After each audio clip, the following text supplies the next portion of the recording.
brought to you by Infinix. Infinix smartphones पे आ रही है सेल फिर एक बार। पगली, सेल अभी बाकी है। जुलाई 2013 की बात है। रूसी राष्ट्रपति व्लादिमीर पुतिन साइबेरिया में मछली पकड़ने गए थे। यहां उन्होंने 21 किलो की भारी भरकम मछली पकड़ी। पुतिन के दफ्तर की तरफ से प्रेस रिलीज जारी हुई, मीडिया में सुर्खियां बनी। कुछ दिन बीते, फिर रूस के पड़ोसी देश बेलारूस के स्टेट टेलीविजन पर एक सरकारी मीटिंग का लाइव टेलीकास्ट चल रहा था और तभी एक व्यक्ति मीटिंग के बीच खुद मछली पकड़ने की एक कहानी सुनाता है और कहता है कि मैंने प्रिप्यात नदी से 57 किलो की मछली पकड़ी। ये दावा करने वाला कोई और नहीं बल्कि बेलारूस का राष्ट्रपति अलेक्जेंडर लुकाशेंको था। लुकाशेंको ने मछली पकड़ने वाली बात के दौरान पुतिन का नाम नहीं लिया, पर सब समझ गए मौज किसकी ली जा रही है।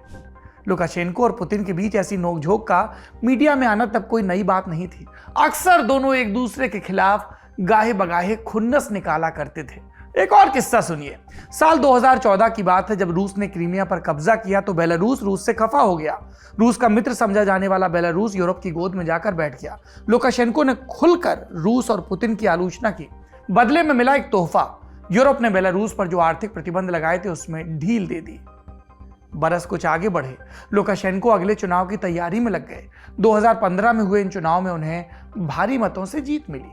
अंदर खाने क्या हुआ, इस पर यूरोप आंखें मूंदे रहा, धांधली को डेमोक्रेसी बताता रहा। लेकिन पुतिन अब इंतजार कर रहे थे अपना दांव चलने का। उन्होंने बेलारूस को तेल और नेचुरल गैस की सप्लाई बंद कर दी। वक्त हमेशा एक सा कहां रहता है। बरस बदले, दोनों देशों के बीच रिश्ते बदले, सप्लाई चालू हुई, दोस्ती भी हुई और जो नए दोस्त बने थे वो दुश्मन से होने लगे। कुल मिलाकर यूरोपीय संघ, यूक्रेन और पोलैंड जैसे देशों से कशमकश ने पुतिन और लुकाशेंको को नजदीक ला दिया था। वक्त के साथ दोस्ती ऐसी गहराई कि बीते 7 अक्टूबर को पुतिन के बर्थडे वाले दिन लुकाशेंको ने उन्हें तोहफे में ट्रैक्टर दे दिया। अब आप सोच रहे होंगे कहां बात शुरू हुई थी मछली के वजन से और आ गए ट्रैक्टर पर। और ये भी सोच रहे होंगे कि आज हम आपको अचानक लुकाशेंको और पुतिन की रिश्तेदारी क्यों बता रहे हैं। इसके पीछे की वजह है लुकाशेंको का एक बयान जिसमें उन्होंने यूक्रेन को धमकी दी, रूस के साथ मिलकर ज्वाइंट मिलिट्री फोर्स तैनात करने की बात कही। ये बात हमने आपको कल बताई थी, तो हमें लगा कि आज हम आपको बताएं कि लुकाशेंको की कहानी क्या है और उससे भी जरूरी रूस जैसे नाम वाले बेलारूस की कहानी क्या है। क्यों बेलारूस अब रूस की मदद करना चाहता है, उसके बिना पर जंग लड़ना चाहता है, उनके रिश्ते कैसे हैं। पर उससे पहले परिचय की रवायत। नमस्ते, मेरा नाम सौरभ द्विवेदी है और ये लल्लन टॉप का अंतर्राष्ट्रीय प्रसंगों से जुड़ा रोजाना का कार्यक्रम है दुनियादारी। दुनियादारी में सबसे पहले बेलारूस की ज्योग्राफी पर एक क्विक लेसन। बेलारूस पूर्वी यूरोप का एक छोटा सा देश है। अपनी लोकेशन की वजह से बहुत खास भी है। इसके ईस्ट में रूस है, वेस्ट और नॉर्थ में पोलैंड, लातविया और लिथुआनिया जैसे देश हैं। आबादी लगभग 95 लाख। 2 भाषाएं बोली जाती हैं, रूसी और बेलारूसी, और दोनों ही देश की ऑफिशियल लैंग्वेज हैं। भूगोल की क्लास खत्म, अब बारी हिस्ट्री की। साल था 1918, पहला वर्ल्ड वॉर खत्म हो रहा था, नए नए देश बन रहे थे।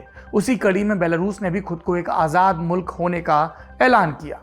बेलारूस अभी अपने पांव पर खड़ा भी नहीं हो पाया था कि इस पर सोवियत संघ की रेड आर्मी ने हमला कर दिया और वहां पर कम्युनिस्ट शासन आ गया। 1930 में जोसेफ स्टालिन अपने उरूज पर था और तब उसने अपना रास्ता साफ करने के लिए विरोधियों के खिलाफ एक खतरनाक अभियान शुरू किया। बेलारूस में भी स्टालिन के कई विरोधी थे। वहां पर उनको ठिकाने लगाए जाने लगा। कहा जाता है कि बेलारूस में तब 1 लाख से ज्यादा लोग मारे गए थे और हजारों की संख्या में जो बच गए थे अलग अलग प्रांतों में बेलारूस के लोग, उन्हें लेबर कैंप में भेजा गया था। कुछ ही बरस बाद दूसरा वर्ल्ड वॉर शुरू होता है। बेलारूस पर नाजी जर्मनी हमला करता है। इतिहास गवाह है, इस हमले में 10 लाख से ज्यादा लोग मारे गए, ज्यादातर यहूदी। 1944 आते आते स्टालिन के नेतृत्व में रेड आर्मी ने नाजियों को अपने इलाके से खदेड़ा।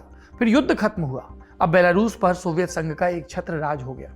1960 में रूसीकरण की नीति ने और जोर पकड़ा और इससे बेलारूसी भाषा और संस्कृति को दोयम का दर्जा मिल गया, सेकेंड ग्रेड। फिर साल 1988 में सोवियत संघ के नेता मिखाइल गोर्बाचोव ने पेरेस्ट्रोइका और ग्लासनोस्त यानी खुलेपन और उदारीकरण की नीति अपनाई।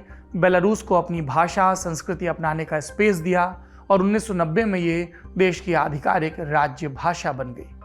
फिर आया साल 1991, सोवियत संघ का विघटन हुआ तो बेलारूस ने भी अपनी आजादी का एक बार फिर से ऐलान कर दिया। लेकिन अब देश बेलगाम था, उसे चलाने वाला कोई नहीं। 3 बरस बाद 1994 में पहली दफा चुनाव हुए, पर यहां अभी भी सोवियत संघ और रूस से चाहत रखने वाले एलिमेंट मौजूद थे। अलेक्जेंडर लुकाशेंको ने इसी को मुद्दा बनाकर चुनाव लड़ा और कहा कि जीत के बाद रूस और बेलारूस के साथ संबंध अच्छे हो जाएंगे। लुकाशेंको चुनाव जीत गए। बेलारूस में रूस को पसंद करने वाले एलिमेंट ने मांग शुरू कर दी कि रूसी भाषा को फिर से आधिकारिक भाषा का दर्जा मिले। लुकाशेंको ने इस पर जनमत संग्रह करवाया। रूसी भाषा फिर से आधिकारिक भाषा बन गई, लेकिन साथ साथ बेलारूसी भाषा भी अपनी जगह पर बनी रही, यानी बेलारूस में 2 आधिकारिक भाषाएं हो गई। रूस और बेलारूस के बीच कई आर्थिक समझौते भी हुए। लुकाशेंको ने इसके बाद अपने आप को परमानेंट बनाए रखने के लिए धांधली शुरू कर दी और रूस को लगा कि ये परमानेंट बना रहेगा तो हमारे हित भी पूरे होते रहेंगे, इसलिए उसने लुकाशेंको को लोकतंत्र से तानाशाह के रवैये में आए व्यक्ति को समर्थन जारी रखा। तब ये आरोप भी लगे कि रूस लुकाशेंको को जिताने के लिए खुद भी चुनाव प्रभावित करता है। जब पश्चिमी देशों की इस पर नजर पड़ी तो उन्होंने हल्ला मचाया। यूरोपियन यूनियन के जो देश आज हैं वो भी तब नींद से जागे। उन्होंने लुकाशेंको की चुनावी जीत को अलोकतांत्रिक बताया। कई देशों ने प्रधानमंत्री और उनके मंत्रियों पर प्रतिबंध लगाए। अमेरिका ने राजदूत वापस बुला लिया तो बेलारूस ने भी काउंटर किया और कहा कि अमेरिका का राजदूत यहाँ जासूसी कर रहा था। दूसरी तरफ बेलारूस का पक्का यार माने जाने वाला रूस, वो कुछ बरस बीतते बीतते उसका रवैया बदल रहा था। खफा खफा सा रहने लगा था रूस बेलारूस से। वजह, रूस से खरीदी गई गैस का बेलारूस पैसा नहीं दे रहा था। लोगों ने कहा लुकाशेंको धांधली कर चुनाव तो जीत रहे हैं, लेकिन देश की अर्थव्यवस्था में भी धांधली हो रही है, बदहाली हो रही है, और इसलिए रूस ने भी कह दिया अब हम आपको गैस की सप्लाई आधी ही देंगे। लुकाशेंको ने तब एक खेल खेला, कहा कि रूस अगर गैस सप्लाई कम करता है तो हम भी उस तक बिजली की सप्लाई में कटौती करेंगे। दोनों देशों के बीच तनातनी अरसे तक जारी रही और देखते देखते साल आ गया 2010 का। बेलारूस में फिर चुनाव हुए, धांधली के फिर आरोप लगे, लुकाशेंको फिर राष्ट्रपति बने, लेकिन इस बार उन्हें रूस का समर्थन हासिल नहीं था। बेलारूस में भी लुकाशेंको के खिलाफ बड़े पैमाने पर विरोध प्रदर्शन हुए, लेकिन उन्होंने अपने विरोधियों को ठिकाने लगाना शुरू कर दिया स्टालिन की तरह। विपक्ष के नेताओं को फांसी दी गई, बचे तो जेल में डाल दिया, मीडिया को रेगुलेट कर दिया। साल 2014 में अमेरिका और पश्चिमी यूरोपीय देशों का फौजी गठबंधन नेटो बाल्टिक देशों में अपनी सेनाओं की मौजूदगी बढ़ाने में लगा था। इससे बेलारूस को खतरा महसूस हुआ और तब उसने फिर से रूस से मदद की गुहार लगाई। कहा आप हमारे देश में अपने कुछ फाइटर जेट और सैन्य वाहन तैनात कर दें ताकि युद्ध की आशंका हो तो बचाने के लिए कोई आ सके। लेकिन इसी साल जब रूस ने क्रीमिया पर कब्जा किया तो बेलारूस ने फिर पलटी मारी, रूस की निंदा की और अब यूरोपियन यूनियन के खेमे में शामिल हो गया। रूस और तिलमिला गया। साल 2015 में फिर चुनाव हुए और एक बार फिर धांधली करके लुकाशेंको सत्ता में आ गया। इस बार पश्चिमी दुनिया ने इसका विरोध किया। बेलारूस पर फिर प्रतिबंध लगे, पर लुकाशेंको को समझ में आ गया पश्चिमी दुनिया से उसकी ज्यादा दिन तक बन नहीं पाएगी, इसलिए एक बार फिर से रूस से दोस्ती, और पुतिन ने भी पश्चिम के विरोध के बाद बेलारूस से दोस्ती पर रजामंदी कर ली। रिश्ते सामान्य हुए। 2017 में दोनों देशों ने मिलकर मिलिट्री डील शुरू की। जब रूस ने यूक्रेन पर हमला किया तो पहले लुकाशेंको ने दबी जबान में इसका विरोध किया, लेकिन फिर रूस की तरफ आ गया। और ताज़ा मामला ये है कि लुकाशेंको पुतिन के साथ शाना बशाना यूक्रेन से लड़ने की बात कर रहे हैं। लुकाशेंको ने 10 अक्टूबर को एक सुरक्षा बैठक में कहा कि यूक्रेन बेलारूस पर हमला करने की न सिर्फ चर्चा कर रहा है बल्कि इसकी योजना भी बना रहा है। मैंने यूक्रेन के पास रूसी सेना के साथ साथ अपने सैनिकों की तैनाती के आदेश दिए। हम लंबे वक्त से इसकी तैयारी कर रहे हैं, जरूरी हुआ तो जवाब देंगे। सेंट पीटर्सबर्ग में एक बैठक के दौरान मैंने रूसी राष्ट्रपति व्लादिमीर पुतिन से इसके बारे में बात की थी। ये तो हुआ लुकाशेंको का बयान। अब सवाल उठता है कि बेलारूस क्यों इस युद्ध में कूदना चाह रहा है? क्या वाकई उसे यूक्रेन से खतरा है? क्या है इसके पीछे की वजह?